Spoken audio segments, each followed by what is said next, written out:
Price lord.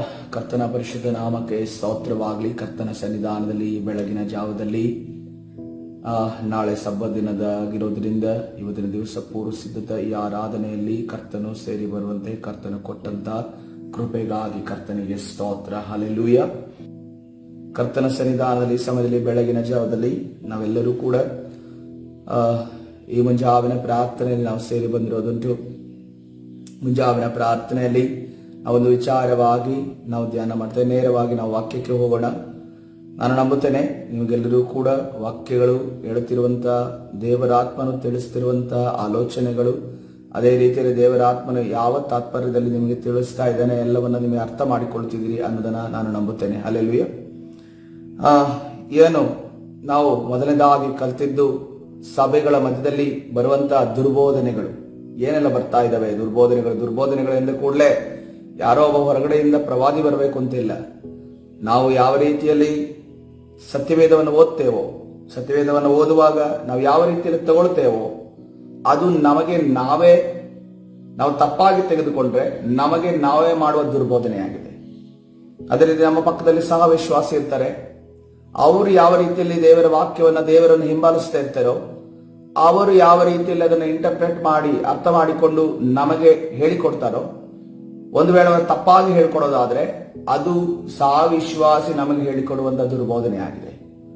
ಅಥವಾ ಲೋಕದ ಜನರು ಕೆಲವು ಬಾರಿ ಅವರು ಸತ್ಯವೇದ ವಿಚಾರಗಳನ್ನು ಓದ್ತಾ ಇರ್ತಾರೆ. ಅವರು ತಪ್ಪಾಗಿ ಅರ್ಥ ಮಾಡಿಕೊಂಡಿರ್ತಾರೆ. ತಪ್ಪಾಗಿ ಅರ್ಥ ಮಾಡಿಕೊಳ್ಳುವಂತ ಸಂದರ್ಭದಲ್ಲಿ ಅವರು ನಮ್ಮ ಕಿವಿಯೊಳಗಡೆ ಆ ವಾಕ್ಯದ ಅರ್ಥ ಇದು ಯಾಕೆ ಹೀಗೆ ಇದೆ, ನಿಮ್ಮ ದೇವರು ಯಾಕೆ ಹೀಗಿದ್ದಾರೆ, ಇದು ಯಾಕೆ ದೇವರು ಹಿಂಗ್ ಮಾಡಿದ್ರು, ಇದು ಯಾಕೆ ಹಿಂಗ್ ನಡೀತು ಅನ್ನೋದನ್ನ ಹೇಳ್ತಾರೆ. ಇದು ಒಂದು ರೀತಿಯ ಒಂದು ದುರ್ಬೋಧನೆ ಆಗಿದೆ. ಇನ್ನು ಸೇವಕರನ್ನು ಬೇರೆ ಕಡೆಯಿಂದ ಸೇವಕರು ಬರ್ತಾರೆ. ಆ ಸಮಯದಲ್ಲಿ ವಾಸ್ತವವಾದ ವಿಚಾರಗಳನ್ನ ನಮಗೆ ನಡೆಯುತ್ತಿರುವ ವಿಚಾರಗಳನ್ನು ಹೇಳದೆ, ನಡೆಯಬೇಕಾಗಿರುವ ವಿಚಾರಗಳನ್ನು ಹೇಳದೆ, ಅವರ ಮನಸ್ಸಿನ ಆಲೋಚನೆಗೆ, ಅವರ ಹೊಟ್ಟೆಗೋಸ್ಕರ, ಅವರ ಒಂದು ಹೊಟ್ಟೆ ಅನ್ನ ಸಂಪಾದನೆ ಮಾಡೋದಕ್ಕೋಸ್ಕರ, ಹಣ ಸಂಪಾದನೆ ಮಾಡೋದಕ್ಕೋಸ್ಕರವಾಗಿ ಹೇಳ್ತಾರೆ. ಅದನ್ನು ಕೂಡ ದುರ್ಬೋಧನೆ ಎಂದು ಹೇಳ್ತಾರೆ. ಇದೇ ರೀತಿಯಲ್ಲಿ ಬಿಳಾಮನು ಆ ರೀತಿಯಲ್ಲೇ ಇದ್ದಂತಹ ಒಬ್ಬ ದೇವರ ಪ್ರವಾದಿಯಾಗಿದ್ದಾನೆ. ನೋಡ್ರಿ, ಇಸ್ರೇಲರ ಜೊತೆಯಾಗಿ ಇಸ್ರೇಲರ ಬೆಂಬಲವಾಗಿ ಪ್ರವಾದನೆಯನ್ನ ಅಥವಾ ಇಸ್ರೇಲರ ಸರಿಪಡಿಸಿಕೊಳ್ಳುವುದಕ್ಕೋಸ್ಕರವಾಗಿ ಪ್ರವಾದನೆಯನ್ನು ಹೇಳಬೇಕಾದ ಬಿಳಾಮನು ಅವನೆಂತ ಪ್ರವಾದನೆ ಹೇಳಿದ? ಇಸ್ರೇಲರ ವಿರುದ್ಧವಾಗಿ ಅವರ ಪಾಪಕ್ಕೆ ಬೀಳುವಂತ ಪ್ರವಾದನೆ ಹೇಳಿದ ಎಂದು ನೋಡಿದ್ದೇವೆ. ಅದಕ್ಕೋಸ್ಕರವಾಗಿ ಎಲ್ಲಾ ಪ್ರವಾದಿಗಳು, ಎಲ್ಲಾ ಸೇವಕರು ಸತ್ಯ ಸೇವಕರು ಎಂದು ಹೇಳುವುದಕ್ಕೆ ಸಾಧ್ಯವಿಲ್ಲ. ನಾವು ಪರಿಶೀಲಿಸಿ ಪರಿಶುದ್ಧ ತಿಳಿದುಕೊಳ್ಳಬೇಕೆನ್ನುವುದು ದೇವರ ವಾಕ್ಯದ ತಾತ್ಪರ್ಯ ಆಗಿದೆ. ಹಲ್ಲೆಲೂಯಾ. ಇವತ್ತಿನ ದಿವಸ ಈ ಬಿಳಾಮನ ಬೋಧನೆಯಲ್ಲಿ 3 ರೀತಿಯ ಒಂದು ಬೋಧನೆ ಇತ್ತು. ಒಂದು, ಆತನು ಜನರನ್ನ ವ್ಯಭಿಚಾರಕ್ಕೆ ಪ್ರೇರೇಪಿಸುವವನಾಗಿದ್ದನು. ಎರಡನೇದಾಗಿ ಈ ಬಿಳಾಮನು ವಿಗ್ರಹಕ್ಕೆ ಸಂಬಂಧಪಟ್ಟ ವಿಚಾರಗಳನ್ನು ಸೇವಿಸುವಂತೆ ಜನರನ್ನ ಮಾಡುವಂತನಾಗಿದ್ದನು.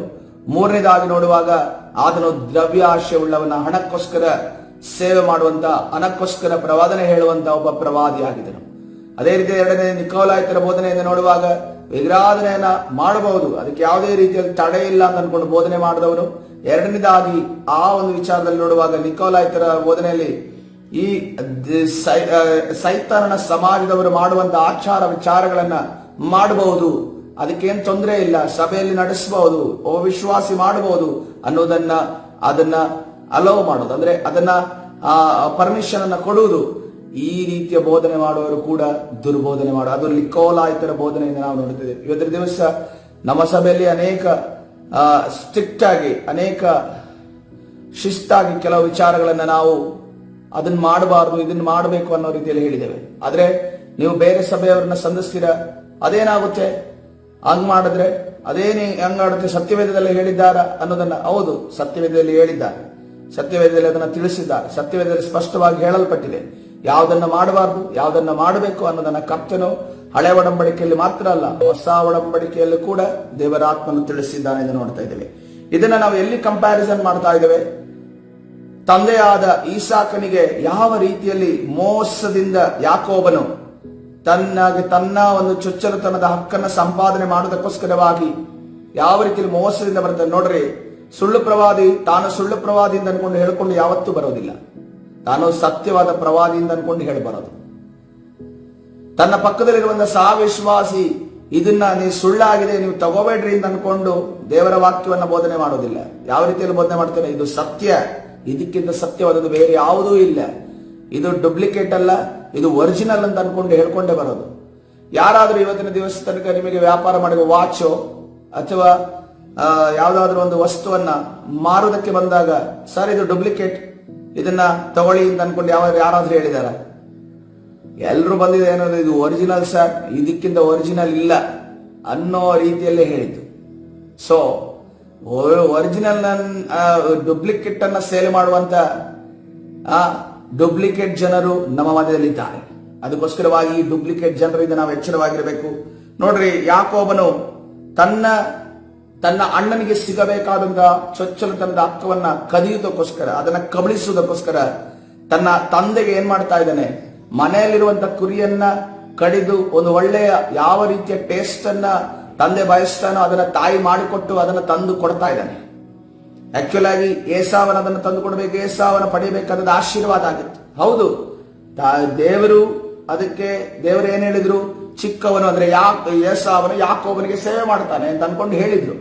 ಆದ್ರೆ ಈ ರೀತಿಯಲ್ಲಿ ನೀನು ವಾಗ್ದಾನವನ್ನ ಪಡೆದುಕೊಳ್ಳಬೇಕು, ಈ ರೀತಿಯಲ್ಲಿ ನೀನು ಚೊಚ್ಚಲತನದ ಹಕ್ಕನ್ನ ಪಡೆದುಕೊಳ್ಳಬೇಕು ಅಂತ ಅನ್ಕೊಂಡು ರೆಬೆಕ್ಕಳಿಗೆ ದೇವರು ತಿಳಿಸಿರಲಿಲ್ಲ. ಆದ್ರೂ ಕೂಡ ರೆಬೆಕ್ಕಳು ಏನಂದ್ಲು? ದೇವರು ಹಿಂಗೆ ಹೇಳಿದಾರಲ್ಲ, ನಾನು ಇದಕ್ಕೋಸ್ಕರ ಏನಾದ್ರೂ ಮಾಡಬೇಕು ಅಂತ ಅನ್ಕೊಂಡು ರೆಬೆಕ್ಕಳು ಮುಂದಾಗ್ತಾನೆ. ತಾಯಿಯಾದ ರೆಬೆಕ್ಕಳು ತನ್ನ ಮಗನಾದ ಮೇಲೆ ಇರುವಂತ ಯಾಕೋಬನ ಮೇಲಿಂದ ಅತಿಯಾದ ಪ್ರೀತಿಯಿಂದ ಈ ಕಾರ್ಯವನ್ನು ಮಾಡೋದಕ್ಕೆ ಮುಂದಾಗ್ತಾಳೆ. ಅದು ಸರಿನೋ ತಪ್ಪೋ, ಇದರಿಂದ ಏನಾಗುತ್ತೆ ಮುಂದಿನ ಪರಿಣಾಮ, ಅದನ್ನ ಆಲೋಚನೆ ಮಾಡಲಿಲ್ಲ. ಅದನ್ನ ಮಾಡಿ ಅದನ್ನು ಏನ್ ಮಾಡ್ತಾನೆ? ಆಹಾರವನ್ನು ತಂದಿಟ್ಟಾಗ ಈ ಈಸಾಕನು ಒಂದು ಪ್ರಶ್ನೆ ಕೇಳ್ತಾನೆ. ನೋಡ್ರಿ, ಈ ರೀತಿಯಲ್ಲಿ ನಾವು ಪ್ರಶ್ನೆ ಕೇಳುವಾಗ ಆಗಿರಬೇಕು. ಏನು ಮಗನೇ, ಇಷ್ಟು ಬೇಗ ಹೇಗೆ ಸಿಕ್ಕಿತು ಎಂದು ಕೇಳಿದ್ದಕ್ಕೆ ಆದಿಕಾಂಡ 27ನೇ ಅಧ್ಯಾಯ 20ನೇ ವಚನದಲ್ಲಿ ನಾವು ನೋಡ್ತಾ ಇದ್ದೇವೆ. ಒಂದು ಪ್ರಾಣಿಯನ್ನ ಬೇಟೆಯಾಡಿ ಅದನ್ನ ಕಡಿದು ಅದರದೆಲ್ಲ ಅನ್ಕ್ಲೀನ್ ಆಗಿರುವಂತ ಎಲ್ಲ ಹೊಲಸನ್ನ ತೆಗೆದು ಹಾಕಿ ಅದನ್ನ ಅಡಿಗೆ ಮಾಡಿ ತಂದು ಕೊಡುವುದಕ್ಕೆ ಎಷ್ಟು ಟೈಮ್ ಬೇಕು ಅನ್ನೋದು ಯಾರಿಗೆ ಗೊತ್ತಿತ್ತು? ಈ ಸಾಕನಿಗೆ ಗೊತ್ತಿತ್ತು.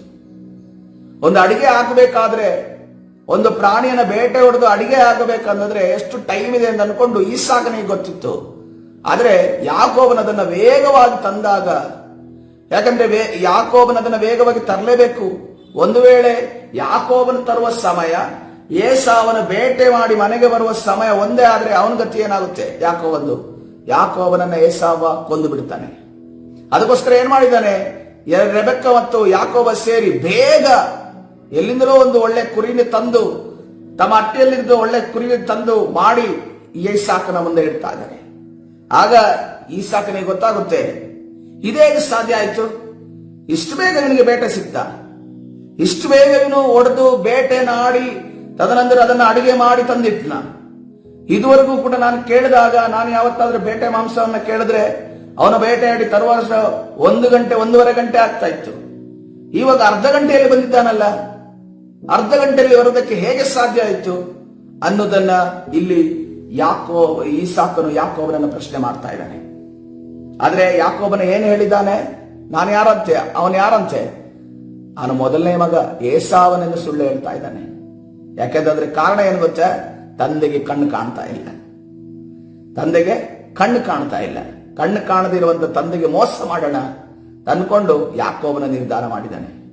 ಇವತ್ತಿನ ದಿವಸ ಪ್ರಿಯರೇ, ನಮ್ಮ ಆತ್ಮಿಗಳು ಕಣ್ಣುಗಳು ಮುಚ್ಚಲ್ಪಟ್ಟಿರುವುದಾದ್ರೆ ಇದೇ ರೀತಿಯಲ್ಲಿ ನಮ್ಮ ಕುರುಡುತನವನ್ನ ಉಪಯೋಗ ಮಾಡಿಕೊಂಡು ನಮ್ಮ ಮುಂದೆ ಸುಳ್ಳು ಪ್ರವಾದಿಗಳು ಬರ್ತಾರೆ. ಸುಳ್ಳು ಪ್ರವಾದಿಗಳು ಬಂದು ಏನ್ ಮಾಡ್ತಾರೆ? ಇಷ್ಟು ಬೇಗ ಅಂತ ಅನ್ಕೊಂಡು ಕೆಲವರು ಡೈರೆಕ್ಟ್ ಆಗಿ ಪ್ರವಾದನೆ ಹೇಳ್ತಾರೆ, ಡೈರೆಕ್ಟ್ ಆಗಿ ವಾಕ್ಯಗಳನ್ನು ಹೇಳ್ತಾರೆ. ಒಬ್ಬರ ಜೀವಿತದಲ್ಲಿ ಅದೇ ರೀತಿಯಲ್ಲಿ ನಡೀತು. ಮದುವೆ ವಿಚಾರವಾಗಿ ಪ್ರವಾದನೆಯನ್ನು ನೋಡಿದ್ರು, ನಿಂಗೆ ಈ ವರ್ಷದಲ್ಲಿ ಒಂದು ಮದುವೆ ಆಗುತ್ತೆ ಅಂತ. ಅದಕ್ಕೋಸ್ಕರ ಕಾಯ್ಬೇಕಾಗಿತ್ತು, ಆದ್ರೆ ಕಾಯ್ಲಿಲ್ಲ. ಏನ್ ಮಾಡಿದ್ರು? ಇವರೇ ಈ ವರ್ಷದಲ್ಲಿ ಆಗುತ್ತಲ್ಲ ಅಂತ ಅನ್ಕೊಂಡು ಹುಡುಗರನ್ನ ಹುಡುಕೋದಕ್ಕೆ ಪ್ರಾರಂಭಿಸಿದ್ರು. ಯಾರೋ ಒಬ್ಬ ಸಿಕ್ಕದ, ಬಂದು ಮದುವೆ ಆಯಿತು. ಆದ ನಂತರ ಜೀವನ ಸರಿಯಾಗಿ ಹೋಗ್ಲೇ ಇಲ್ಲ. ಹಾಗಾದ್ರೆ ಇವತ್ತಿನ ದಿವಸ ನೋಡ್ರಿ, ಕೆಲವು ವಿಚಾರಗಳು ನಮ್ಮ ಜೀವನದ ಚಿತ್ರಣವನ್ನು ಬದಲಾಯಿಸುತ್ತೆ. ಅದಕ್ಕೋಸ್ಕರ ಯಾವುದೇ ಪ್ರವಾದನೆ ಆಗಲಿ, ಯಾವ ದೈವೋಕ್ತಿ ಆಗಲಿ, ಯಾವ ಕನಸುಗಳಾಗಲಿ, ಯಾವ ದರ್ಶನಗಳಾಗಲಿ ಅದನ್ನ ನಾವು ಏನ್ ಮಾಡಬೇಕು? ನಾವು ಪರಿಶೋಧಿಸಬೇಕು, ನಾವು ಪರೀಕ್ಷಿಸಬೇಕು. ದೇವರಲ್ಲಿ ನಾವು ಕನ್ಫರ್ಮೇಶನ್ ಅಂತ ಹೇಳಿ ನೋಡ್ರಿ, ಕನ್ಫರ್ಮೇಶನ್ ಅನ್ನ ಕೇಳುವ ವಿಚಾರದಲ್ಲಿ ನಾವು ಓದುವಾಗ ಗಿದ್ಯೋನನ್ನ ವಿಚಾರವಾಗಿ ನಾವು ನೋಡ್ತಾ ಇದ್ದೇವೆ. ನ್ಯಾಯಸ್ಥಾಪಕ ಪುಸ್ತಕ 6ನೇ ಅಧ್ಯಾಯ 19ನೇ ವಚನ. ನನ್ನ ಸಂದೇಶ, ಮೈನ್ ಸಂದೇಶ ಅಂದ್ರೆ ಈ ನಿಕೋಲಾಯತರ ಬೋಧನೆ ಮತ್ತು ಬಿಳಾಮನ ಬೋಧನೆ ಮುಗುದಿಲ್ಲ. ಆದ್ರೆ ಅದರ ಒಂದು ಭಾಗದ ಬಿಡುಗಡೆ ಯಾವ ರೀತಿಯಲ್ಲಿ ತೆಗೆದುಕೊಳ್ಳುವುದನ್ನ ಹೇಳ್ತಾ ಇದ್ದೀನಿ. ಯಾವ ರೀತಿಯಲ್ಲಿ ಈಸಾಕನು ಯಾಕೋಬನು ಬಂದಾಗ ಇಷ್ಟು ಸಮಯದ ಒಳಗಡೆ ಹೇಗಾಯಿತು ಅಂತ ಅನ್ಕೊಂಡು ಅವನನ್ನ ಪ್ರಶ್ನೆ ಮಾಡಿದನೋ, ಅದೇ ರೀತಿಯಲ್ಲಿ ನಮ್ಮ ಮುಂದೆ ಬರುವಂತಹ ಸುಳ್ಳು ಪ್ರವಾದಿಗಳು ಹೇಗೆ ಸಾಧ್ಯ? ನಾನು ಪಾಪದಲ್ಲಿದ್ದೇನೆ, ನಾನು ಎಲ್ಲ ದುಷ್ಟ ಕಾರ್ಯಗಳನ್ನ ಮಾಡುವವನಾಗಿದ್ದೇನೆ, ನನಗೆ ಬಂದು ನಿನಗೆ ಈ ಬ್ಯಾಂಕ್ ಅಲ್ಲಿ ಇಷ್ಟ ಹಣ ಬರುತ್ತೆ, ನಿನ್ ಫಸ್ಟ್ ಅಲ್ಲಿ ಇಷ್ಟ ಹಣ ಬರುತ್ತೆ, ನಿನಗೆ ಪ್ರಾಪರ್ಟಿ ಸಿಗುತ್ತೆ, ನಿನಗೆ ಕಾರ್ ತೆಗಿತೀಯ, ಕಾರ್ ಪರ್ಚೇಸ್ ಮಾಡ್ತೀಯ ಅಂತ ಅನ್ಕೊಂಡು ಹೇಳಿದ್ರೆ ನನ್ನಲ್ಲಿ ಮಾನಸಾಂತರ ಉಂಟಾಗುತ್ತಾ? ನಾನು ದೇವರ ಕಡೆ ತಿರುಗುತ್ತೇನಾ? ನನಗೇನು ಅನ್ಸುತ್ತೆ, ನಾನು ಮಾಡಿದ್ದು ಸರಿ, ನಾನು ಸರಿಯಾಗೇ ಇದ್ದೇನೆ, ದೇವರು ಅದಕ್ಕೋಸ್ಕರವಾಗಿ ನನ್ನನ್ನು ಆಶೀರ್ವಾದ ಮಾಡ್ತಾ ಇದ್ದಾರೆ, ನಾನು ಇನ್ನೂ ಆಶೀರ್ವಾದವನ್ನು ಹೊಂದುತ್ತೇನೆ ಅಂತ ಅನ್ಕೊಂಡು ಈ ಪ್ರವಾದಿಯ ಮುಖಾಂತರವಾಗಿ ದೇವರು ನನಗೆ ತಿಳಿಸಿದ್ದಾರೆ, ಇನ್ನೂ ನಾನು ದುಷ್ಟ ಕಾರ್ಯವನ್ನ ಮಾಡುತ್ತಾ ದೇವರನ್ನು ಕೂಡ ಸೇವಿಸುತ್ತಾ ನಾನು ನಡೀಬಹುದು ಅಂತ ಅನ್ಕೊಂಡು ಹೇಳಿದಾಗಾಯ್ತಲ್ಲ. ಅದಕ್ಕೋಸ್ಕರವಾಗಿ ಸತ್ಯ ಮಾರ್ಗದಲ್ಲಿ ನಡೆಯಬೇಕಾಗಿರುವಂತಹ ನಮ್ಮ ಸಭೆಯ ಮಕ್ಕಳು ಮಾಡಬೇಕಾದ ಕಾರ್ಯವೇನು? ಇದರಿಂದ ಇಂಥ ಪ್ರವಾದಿಗಳಿಂದ ನಮ್ಮನ್ನ ತಪ್ಪಾದ ಮಾರ್ಗದಿಂದ ಸರಿದಾರಿಗೆ ನಡೆಸದಂತ ಆ ಪ್ರವಾದಿಗಳ ಕೈಯಿಂದ ತಪ್ಪಿಸಿಕೊಳ್ಳೋದು ಹೇಗೆ, ಅವರನ್ನ ಪರಿಶೋಧಿಸುವುದು ಹೇಗೆ ಅನ್ನೋದನ್ನ ಗಿದ್ಯೋನನು ನಮಗೆ ಹೇಳ್ಕೊಡ್ತಾನೆ. ನ್ಯಾಯಸ್ಥಾಪಕರ ಪುಸ್ತಕ 6ನೇ ಅಧ್ಯಾಯ 19ನೇ ವಚನ. ಗಿದ್ಯೋನನ ಪರಿಸ್ಥಿತಿ ಹೇಗಿದೆ ಅಂತಂದ್ರೆ, ಸಂಪೂರ್ಣವಾಗಿ ಇಸ್ರೇಲ್ ದೇಶದ ಒಂದು ಜಾಗವನ್ನ, ಬೆಳೆಯನ್ನ ಮಿದ್ಯಾನ್ ದೇಶದವರು ಆಕ್ರಮಿಸಿಕೊಂಡಿದ್ದಾರೆ. ಯಾವುದೇ ಕಾರಣಕ್ಕೂ ಅಲ್ಲಿ ಇಸ್ರೇಲ್ರು ಜೀವಿಸುವುದಕ್ಕೆ ಜಾಗನೇ ಇಲ್ಲ. ಇಸ್ರೇಲ್ರು ಜೀವ ಇದೆ ಅಥವಾ ಬೆಳೆ ಅವರ ಹತ್ರ ಇದೆ ಅಂತ ಅಂದು ಕೂಡಲೇ ಈ ಮಿದ್ಯಾನ್ ದೇಶದವರು ಬಂದು ಕದೀತಾ ಇದ್ದಾರೆ. ಆದ್ರೆ ಅಲ್ಪ ಸ್ವಲ್ಪ ಬೆಳೆಯನ್ನ ಈ ಗಿದ್ಯೋನನು ದ್ರಾಕ್ಷೆ ಆಲೆಯಲ್ಲಿ ಒಣಗಿಕೊಂಡು ತನ್ನ ಮನೆಯ ಒಂದು ಅಗತ್ಯತೆಯನ್ನು ಪೂರೈಸ್ತಾ ಇದ್ದಾನೆ. ಆದರೆ ದೇವರು ಅವನನ್ನ ಮನೆಯ ಅಗತ್ಯತೆಯನ್ನು ಪೂರೈಸುವುದಕ್ಕೋಸ್ಕರ ಕರೆದಾತನಲ್ಲ, ಆತನ ದೇಶಕ್ಕೆ ಬಿಡುಗಡೆ ಕೊಡುವಂತ ಒಬ್ಬ ವ್ಯಕ್ತಿಯನ್ನ ಆ ಕರ್ತನ ನಿಲ್ಲಿಸುವುದನ್ನ ನಾವು ಗಮನಿಸುತ್ತೇವೆ. ಬೇರೆ ಇವತ್ತಿನ ದಿವಸ ದೇವರ ಸನ್ನಿಧಾನ ಕೂತಿರುವಂತ ಮಕ್ಕಳೇ, ನೀವು ಕೇವಲ ಕುಟುಂಬಕ್ಕೆ ಮಾತ್ರ ನಿಮ್ಮ ಗಂಡನಿಗೋಸ್ಕರ, ಮಕ್ಕಳಿಗೋಸ್ಕರ, ನಿಮ್ಮ ಹೆಂಡತಿಗೋಸ್ಕರ ಪ್ರಾರ್ಥನೆ ಮಾಡುವುದಕ್ಕೆ ಕೆಲವರನ್ನ ದೇವರು ಕರೆಯಲಿಲ್ಲ. ಕೆಲವರನ್ನ ಕರೆದಿದ್ದು ದೇವರು ಕರೆದಿದ್ದು ಕುಟುಂಬಕ್ಕೋಸ್ಕರವಾಗಿ, ದೇಶಕ್ಕೋಸ್ಕರವಾಗಿ, ಸಭೆಗೋಸ್ಕರವಾಗಿ ಪ್ರಾರ್ಥನೆ ಮಾಡುವುದಕ್ಕೆ ಕರೆದಿದ್ದಾರೆ. ಹಲ್ಲೆಲೂಯಾ. ಇವತ್ತಿನ ದಿವಸ ನಾವು ಅಂದುಕೊಂಡಿದ್ದೇವೆ, ನಾನು ಇಷ್ಟು ಮಾಡಿದ್ರೆ ಸಾಕು, ದೇವರು ನನಗೆ ಇಷ್ಟೇ ಆಗೋದು ಅಂತ ಅಂದುಕೊಂಡಿದ್ದೇವೆ. ಆದ್ರೆ ನಾವು ಯೋನನ ರೀತಿಯಲ್ಲಿ ನಾವು ತಪ್ಪಿಸಿಕೊಳ್ಳುವುದಕ್ಕೆ ತಾರ್ಷೀಷಿಗೆ ಹೋದ್ರೆ ದೇವರು ನಿಮ್ಮನ್ನ ನಿನೆವೆಗೆ ತಂದು ನಿಲ್ಲಿಸ್ತಾನೆ. ಯಾಕಂದ್ರೆ ದೇವರು ನಿಮ್ಮನ್ನ ಪ್ರೀತಿಸುತ್ತಾನೆ, ದೇವರು ನಿನ್ನನ್ನು ಉಪಯೋಗಿಸಲು ಬಯಸುವವನಾಗಿದ್ದಾನೆ. ಹಲ್ಲೆಲೂಯಾ. ಕರ್ತನ ಪರಿಶುದ್ಧ ನಾಮಕ್ಕೆ ಸ್ತೋತ್ರವಾಗಲಿ. ಇಲ್ಲಿ ಗಿದ್ಯೋನನ ನೋಡುವಾಗ ಗಿದ್ಯೋನನಿಗೆ ಹೇಳ್ತಾ ಇದ್ದಾರೆ, ಪರಾಕ್ರಮಶಾಲಿಯೇ, ನಿನ್ನ ಮುಖಾಂತರವಾಗಿ ನಾನು ಮಿದ್ಯಾನರ ವಿರುದ್ಧವಾಗಿ ಇಸ್ರೇಲರಿಗೆ ಜಯವನ್ನು ಕೊಡ್ತೇನೆ. ಗಿದ್ಯೋನನ್ನು ನೋಡಿದ್ರೆ ಆತನ ಒಳಗಡೆ ಅವನು ಎಂತ ಹೇಳ್ತಾರೆ, ಈ ಒಂದು ಕನ್ನಡದಲ್ಲಿ ಹೊರಡ ಇದೆ, ಪುಕ್ಲತನ ಅಂತ ಹೇಳ್ತಾರೆ. ಅಂತ ಪುಕ್ಲ ಯಾರು? ಈ ಗಿದ್ಯೋನ. ಇವನಿಗೆ ಒಬ್ಬ ಸೈನಿಕನ ಮುಂದೆ ಅಥವಾ ಕತ್ತಿಯನ್ನು ಹಿಡಿದಿರುವಂತ ವ್ಯಕ್ತಿಯ ಮುಂದೆ ನಿಲ್ಲುವುದಕ್ಕೆ ಧೈರ್ಯ ಇಲ್ಲ. ಇವನು ಹೋಗಿ ಯುದ್ಧ ಸೈನ್ಯವನ್ನೇ ಜಯಿಸೋದು ಹೇಗೆ ಬೇರೆ ಅಂತ ಸ್ಥಿತಿಯಲ್ಲಿ ಗಿದ್ಯೋನನಿದ್ದಾನೆ. ಗಿದ್ಯೋನನಿಗೆ ಈಗ ಪ್ರವಾದನೆ ಬರ್ತಾ ಇದೆ.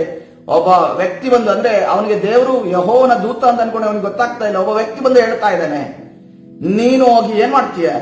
ನೀನು ಮಿದ್ಯಾನರನ್ನ ಜಯಿಸಿ ಇಸ್ರಾಯೇಲರಿಗೋಸ್ಕರ ಒಂದು ದೊಡ್ಡ ಯುದ್ಧ ಮಾಡ್ತೀಯ ಅಂತ ಅನ್ಕೊಂಡು ಹೇಳ್ತೀಯ. ಅದಕ್ಕೋಸ್ಕರವಾಗಿ ಇದನ್ನೀಗ ಕನ್ಫರ್ಮೇಶನ್ ಮಾಡಬೇಕು.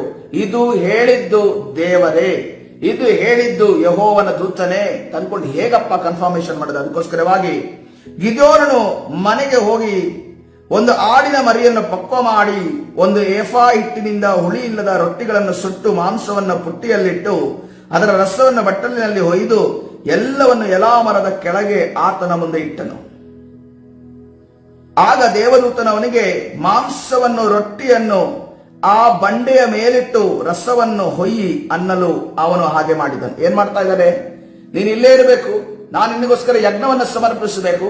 ಒಂದು ವೇಳೆ ನಾನು ಸಮರ್ಪಿಸುವ ಯಜ್ಞ ನಿನಗೆ ಸ್ವೀಕೃತವಾದ್ರೆ, ದೇವರಿಗೆ ಸ್ವೀಕೃತವಾದ್ರೆ, ಆ ದೇವರ ಅದ್ಭುತಕರವಾದ ಹಸ್ತದಿಂದ ಅದು ದೇವರ ಪರಲೋಕಕ್ಕೆ ಮೇಲೆ ಏರಲ್ಪಡುವುದಾದ್ರೆ ನಾನು ಅದನ್ನ ನಂಬುತ್ತೇನೆ ಅಂತ ಅನ್ಕೊಂಡು ಹೇಳ್ತಾನೆ. ಅವಾಗ ಅದನ್ನ ಹೇಳ್ತಾ ಇದ್ದೇನೆ. ಅಲ್ಲಿ ಏನನ್ನು ಹೇಳ್ತೇನೆ, ಮರಿಯನ್ನ ಪಕ್ವ ಮಾಡಿ ಒಂದು ಏಫಾ ಹಿಟ್ಟಿನಿಂದ ಹುಳಿ ಇಲ್ಲದ ರೊಟ್ಟಿಯನ್ನು ಸುಟ್ಟು ಮಾಂಸವನ್ನು ಬುಟ್ಟಿಯಲ್ಲಿಟ್ಟು ಅದರ ರಸವನ್ನು ಬಟ್ಟಲಿನಲ್ಲಿ ಒಯ್ದು ಎಲ್ಲವನ್ನು ಎಲಾ ಮರದ ಕೆಳಗೆ ಆತನ ಮುಂದೆ ತಂದಿಟ್ಟನು. ಆಗ ದೇವದೂತನು ಅವನಿಗೆ ಮಾಂಸವನ್ನು ರೊಟ್ಟಿಯನ್ನು ಆ ಬಂಡೆಯ ಮೇಲಿಟ್ಟು ರಸವನ್ನು ಹೊಯ್ಯಿ ಅನ್ನಲು ಅವನು ಹಾಗೇ ಮಾಡಿದನು. ಅನಂತರ ಯೆಹೋವನ ದೂತನು ತನ್ನ ಕೈಗೋಲನ್ನು ಚಾಚಿ ಅದರ ತುದಿಯನ್ನು ಆ ರೊಟ್ಟಿಗಳಿಗೂ ಮಾಂಸಕ್ಕೂ ಮುಟ್ಟಿಸಲು ಬಂಡೆಯಿಂದ ಬೆಂಕಿ ಎದ್ದು ಅವರೆರಡು ದಹಿಸಿಬಿಟ್ಟಿತು. ಯೆಹೋವನ ದೂತನು ಅದೃಶ್ಯನಾದನು. ಹಲ್ಲೆಲೂಯಾ, ಕರ್ತನ ಪರಿಶುದ್ಧ ನಾಮಕ್ಕೆ ಸ್ತೋತ್ರವಾಗಲಿ. ಅಲ್ಲಿ ಒಂದು ಬೆಂಕಿ ಗಿದ್ಯೋನನ್ನು ತರಲಿಲ್ಲ, ಬೆಂಕಿ ಕೊಟ್ಟ ಆತನು ದೇವರಾಗಿದ್ದಾನೆ. ಹಲ್ಲೆಲೂಯಾ, ಕರ್ತನ ಪರಿಶುದ್ಧ ನಾಮಕ್ಕೆ ಸ್ತೋತ್ರ. ಬೆಂಕಿಯನ್ನು ಸುರಿಸಿದ ಆತನು ಗಿದ್ಯೋನನ ಆ ಒಂದು ಚಿಕ್ಕದಾದ ಯಜ್ಞದ ಮೇಲೆ ಬೆಂಕಿಯನ್ನು ಸುರಿಸಿದ ದೇವರಾಗಿದ್ದಾನೆ. ಆಗ ಆತನು ಯೆಹೋವನ ದೂತನೆಂದು ಗಿದ್ಯೋನನ್ನು ತಿಳಿದು ಭಯಪಟ್ಟು, 22ನೇ ವಚನದಲ್ಲಿ ಭಯಪಟ್ಟು, ಅಯ್ಯೋ ಕರ್ತನೇ, ಯೆಹೋವನ ದೂತನನ್ನು ಮುಖಾಮುಖಿಯಾಗಿ ನೋಡಿಬಿಟ್ಟೆನಲ್ಲ ಎಂದು ಕೂಗಿದನು. ಹಲ್ಲೆಲೂಯಾ, ಕರ್ತನ ಪರಿಶುದ್ಧ ನಾಮಕ್ಕೆ ಸ್ತೋತ್ರವಾಗಲಿ. ಆತನನ್ನ ಪರಾಕ್ರಮಶಾಲಿ ಎಂದು ಕರೆದದ್ದು ಯೆಹೋವನ ದೂತನೇ, ಕರ್ತನೇ. ಆದರೆ ಅವನಿಗೆ ಭರವಸೆ ಇರಲಿಲ್ಲ. ಯಾಕೆಂತಂದ್ರೆ ಆ ದಿನಮಾನಗಳಲ್ಲಿ ಅವನಿಗೆ ನಂಬಿಕೆ ಇರಲಿಲ್ಲ. ಒಂದು, ಎರಡನೇದಾಗಿ ಆತನಲ್ಲಿ ಧೈರ್ಯ ಇರಲಿಲ್ಲ. ನನ್ನಿಂದ ಹೇಗೆ ಸಾಧ್ಯ, ನನಗೆ ನಂಬಿಕೆ ಇಲ್ವಲ್ಲ ಅನ್ನೋ ರೀತಿಯಲ್ಲಿ. ಆದ್ರೆ ಅದನ್ನ ಹೇಳಿದೆ, ಆತನ ಏನಕ್ಕೆ ಈಗ ನಿಮ್ಗೆ ಆತರ ಆಗಿರ್ಬೋದು. ಏನಂತಂದ್ರೆ ಜಕ್ಕಾರಿಯನ್ನು ಈ ರೀತಿಯಲ್ಲಿ ಮಾಡಿದ್ದಲ್ಲ, ಗಬ್ರಿಯೇಲನು ಬಂದು ನಿನಗೆ ಮಗು ಆಗುತ್ತೆ ಅಂತ ಅನ್ಕೊಂಡು ಹೇಳಿದಾಗ ಜಕ್ಕಾರಿಯನ್ನು ಈ ರೀತಿಯಲ್ಲಿ ಮಾಡಿದ್ದಲ್ಲ ಅಂತ ಅನ್ಕೊಂಡು ಅನ್ಸುತ್ತೆ. ಆದ್ರೆ ನೋಡ್ರಿ, ಒಂದು ವೇಳೆ ಜಕ್ಕಾರಿಯನಿಗೆ ಎಕ್ಸ್ಪ್ಲನೇಷನ್ ಗಬ್ರಿಯೇಲನು ಕೊಟ್ಟಿದ್ದರೂ ಕೂಡ ಅವನು ಆ ಮಾತನ್ನು ನಂಬುವುದಕ್ಕೆ ಹೋಗ್ತಾ ಇರಲಿಲ್ಲ. ಆದ್ರೆ ಗಿದ್ಯೋನದು ಆಗಲ್ಲ. ಗಿದ್ಯೋನನು ಏನ್ ನಂಬ್ತಾ ಇದ್ದಾನೆ, ಈ ಕಾರ್ಯ ನಡೆದ ಕೂಡಲೇ ಆತನ ಹೇಳ್ತಾ ಇದ್ದಾನೆ, ಅಯ್ಯೋ ಕರ್ತನೇ, ಯೆಹೋವನ ದೂತನನ್ನು ಮುಖಾಮುಖಿಯಾಗಿ ನೋಡಿ ಬಿಟ್ಟೆನಲ್ಲ ಎಂದು ಕೂಗಿದನು. ಹಲ್ಲೆಲೂಯಾ, ಕರ್ತನ ಪರಿಶುದ್ಧ ನಾಮಕ್ಕೆ. ತನಗೆ ಸಿಕ್ಕಿರುವಂತಹ ದೈವೋಕ್ತಿ, ತನಗೆ ಸಿಕ್ಕಿರುವಂತಹ ಪ್ರವಾದನೆ ಇದು ದೇವರಿಂದಲೇ ಬಂದದ್ದೆಂದು ಕನ್ಫರ್ಮೇಶನ್ ನ ಈ ಗಿದ್ಯೋನನ್ನು ಮಾಡ್ತಾ ಇದೆ. ನಮ್ಮ ಜೀವಿತದಲ್ಲಿ ಕೂಡ ನಮಗೆ ಬರುವಂತಹ ದೈವೋಕ್ತಿ ದೇವರಿಂದಲೇ ಬಂದದ್ದು, ನಮಗೆ ಬರುವಂತಹ ದರ್ಶನ ದೇವರಿಂದಲೇ ಬಂದಿದ್ದು, ನಮಗೆ ಬರುವಂತಹ ಕನಸು ಇದು ದೇವರಿಂದಲೇ ಬಂದದ್ದು ಅಂತ ಅನ್ಕೊಂಡು ಹೇಗೆ ತಿಳಿಯೋದು ಬೇರೆ. ಇದಕ್ಕೋಸ್ಕರವಾಗಿ ನಾವು ಯಜ್ಞವನ್ನ ಸಮರ್ಪಿಸಿ, ಯಾವ ಯಜ್ಞ ಕರ್ತನ ಬಯಸ್ತಾ ಇದ್ದಾನೆ, ಉಪವಾಸವನ್ನ ಮಾಡಿ, ಪ್ರಾರ್ಥನೆಯನ್ನ ಕರ್ತನ ಸನ್ನಿಧಿಯಲ್ಲಿ ಸ್ತೋತ್ರಗಳನ್ನ ಮಾಡಿ ಕೇಳಿದಾಗ ಕರ್ತನು ನಮಗೆ ರೀಕನ್ಫರ್ಮೇಶನ್ ಕೊಡುವಾತನಾಗಿದ್ದಾನೆ. ಹಲ್ಲೆಲೂಯಾ. ಯಾಕಂದ್ರೆ ನೋಡ್ರಿ, ನಮಗೆ ಮುಂದೆ ಆಗುವುದರಲ್ಲಿ ತಪ್ಪಾದ ಮಾರ್ಗವನ್ನು ಒಂದು ವೇಳೆ ಸೈತಾನ ತೋರಿದ್ರೆ ಆ ದಾರಿಯಲ್ಲಿ ನಾವು ಹೋಗಿ ಕಷ್ಟಕ್ಕೆ ಸಿಲುಕೋದಿಂದ ದೇವರಲ್ಲಿ ನಾವು ಕನ್ಫರ್ಮೇಶನ್ ಕೇಳೋದು ಒಳ್ಳೆಯದು. ಹಲ್ಲೆಲೂಯಾ, ಕರ್ತನ ಪರಿಶುದ್ಧ ನಾಮಕ್ಕೆ. ಇವತ್ತಿನ ದಿವಸ ನಾವು ಯಾರ ಜೊತೆ ಸ್ನೇಹ ಮಾಡಿಕೊಂಡಿದ್ದೇವೋ, ಯಾವ ಒಂದು ಬಿಸ್ನೆಸ್ಗೆ ಕೆಲಸ ಕೈ ಹಾಕಿದೆಯೋ, ಯಾವ ಒಂದು ಕಾರ್ಯವನ್ನ ನಾವು ಮಾಡ್ತಾ ಇದ್ದೇವೋ, ಯಾರಿಗೆ ಸಹಾಯವನ್ನ ಮಾಡಬೇಕಂತ ಇದೆಯೋ, ಯಾವ ಒಂದು ಮನವಿಗಳು ನಮ್ಮ ಮುಂದೆ ಬಂದಿದೆವೋ, ಇದನ್ನ ಮಾಡಬೇಕೋ ಬೇಡವೋ, ಇದನ್ನ ಒಪ್ಪಬೇಕೋ ಬೇಡವೋ, ಹೋಗಬೇಕೋ ಬೇಡವೋ ಅನ್ನೋದನ್ನ ಹೇಗೆ ತಿಳಿಯೋದಾಗಿದೆ, ನಾವು ಕರ್ತನ ಸನ್ನಿಧಾನದಲ್ಲಿ ಕನ್ಫರ್ಮೇಶನ್ ಕೇಳುವುದರ ಮುಖಾಂತರವಾಗಿ. ಯಾಕಂದ್ರೆ ಕೆಲವು ಬಾರಿ ಏನಾಗುತ್ತೆ, ನಮಗೆ ಈ ಕೆಲವರು ಯವನಸ್ಥರು ಏನ್ ಮಾಡ್ತಾರೆ, ನಾನು ಮದುವೆ ಆಗಬೇಕೋ ಬೇಡವೋ ದೇವರೇ ನನಗೆ ತಿಳಿಸು ಅಂತ ಅನ್ಕೊಂಡು ಹೇಳ್ತಾರೆ. ಮದುವೆ ಆಗಬೇಕೋ ಬೇಡವೋ ಅಂತ ತಿಳಿಸೋ, ನಿನಗೆ ಮದುವೆ ಆಗಬೇಕು ಅಂದ್ರೆ ಮೊದಲೇ ಆಸೆ ಇರುತ್ತೆ. ರಾತ್ರಿ ಎಲ್ಲ ಅದನ್ನೇ ಆಲೋಚನೆ ಮಾಡ್ಕೊಂಡು ದೇವರೇ ನನಗೆ ತಿಳಿಸು ಅಂತ ಅನ್ಕೊಂಡು ಮಲಗಿರ್ತೀಯ. ರಾತ್ರಿ ಎಲ್ಲ ಆಲೋಚನೆ ಮಾಡ್ಕೊಂಡು ಮಲಗಿದ್ರೆ ಇತ್ತು, ಇನ್ನು ಅವಳದು ಕನಸು ಬೀಳದೆ ಇನ್ಯಾರ್ದು ಕನಸು ಬೀಳುತ್ತೆ, ಇನ್ಯಾರ್ದು ಕನಸು ಬೀಳುತ್ತೆ. ಅದೇ ಕನಸು ಬಿತ್ತು ಬೆಳಿಗ್ಗೆ ಎದ್ದು ಕೂಡಲೇ ದೇವರು ಕನ್ಫರ್ಮೇಶನ್ ಕೊಟ್ಟರು, ಇವತ್ತೇ ಮದುವೆ ಆಗೋಣ ಅನ್ನೋ ರೀತಿಯಲ್ಲಿ ಹೊರಡುವಂತ ಯವನಸ್ಥರಿದ್ದಾರೆ. ದಯವಿಟ್ಟು ಇಂಥ ಕನಸುಗಳನ್ನ ನಂಬಿ ನೀವು ಮುಂದೆ ಹೋಗಿ ರಾತ್ರಿ ಕಂಡ ಬಾವಿಗೆ ಬೆಳಗ್ಗೆ ಪುಳಕ್ಕಂತ ಅನ್ಕೊಂಡು ಹಳ್ಳಕ್ಕೆ ಬೀಳಬೇಡ್ರಿ. ಅದಕ್ಕೋಸ್ಕರವಾಗಿ ಬಹಳ ಎಚ್ಚರದಿಂದ ಇರಬೇಕಾಗಿದೆ. ಸೈತಾನನು ಬಹಳ ತಂತ್ರಗಾರನಾಗಿದ್ದಾನೆ. ಅವನು ನಮ್ಮ ತುಟಿಯ ಮಾತುಗಳನ್ನು ಗಮನಿಸಿ, ನಮ್ಮ ಆಕ್ಷನ್ ಅನ್ನು ಗಮನಿಸಿ, ಕನಸುಗಳನ್ನ ದರ್ಶನಗಳನ್ನು ಕೊಟ್ಟು ನಮಗೆ ಮೋಸ ಮಾಡುವ ಆತನಾಗಿದ್ದಾನೆ. ಅವನು ಅಷ್ಟು ಮಾತ್ರಕ್ಕೆ ಗಿದ್ಯೋನನ್ನು ಸುಮ್ಮನೆ ಆಗಲಿಲ್ಲ. 36ನೇ ವಚನಕ್ಕೆ ಬಂದ್ರಿ, ದೇವರ ತಾಳ್ಮೆಯನ್ನ ಪರೀಕ್ಷಿಸುವಷ್ಟು ದೇವರ ಹತ್ರ ಕನ್ಫರ್ಮೇಶನ್ ತಗೋತಾ ಇದ್ದಾನೆ. ದೇವರನ್ನ ಕನ್ಫರ್ಮೇಶನ್ ತಗೋದ್ರಿ. ಕರ್ತನಾದ ದೂತನು ಈ ಕಾರ್ಯವನ್ನು ಮಾಡಿದ್ರೂ ಕೂಡ ಅದನ್ನ ಕನ್ಫರ್ಮೇಶನ್ ಏನಂತ ಹೇಳ್ತಾರೆ, ಮತ್ತು ಗಿದ್ಯೋನನು ದೇವರಿಗೆ, ನೀನು ಹೇಳಿದಂತೆ ಇಸ್ರೇಲರನ್ನು ನನ್ನ ಮೂಲಕ್ಕಾಗಿ ರಕ್ಷಿಸುವಿಯೋ ಇಲ್ಲವೋ ಎಂಬುದನ್ನು ತಿಳಿಯಪಡಿಸು. ಮತ್ತೆ ಕೇಳ್ತಾ ಇದ್ದಾನೆ.